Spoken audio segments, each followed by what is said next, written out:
आम्ही आलो आहे गोव्याला आणि सध्या आम्ही आहे गाडीवर. हे बघा सगळीकडे गोव्यावर गडकरी साहेबांनी चांगले काम केलं.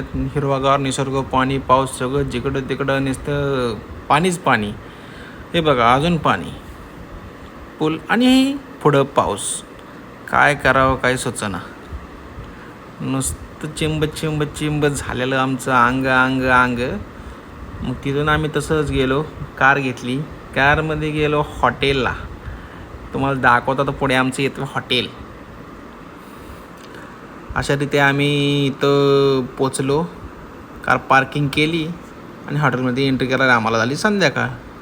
नंतर आम्हाला जे भेटलेली रूम ही पुढील प्रमाणे तुम्हाला दाखवण्यात येईल. ही आली रूम, आमचा सोन्या.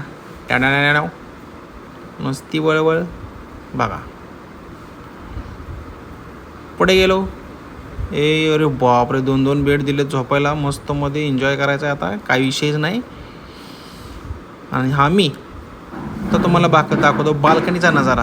अरे बापरे, घनदाट जंगल, खाली फिरायला दिलं आहे, स्विमिंग टँक आहे. वा.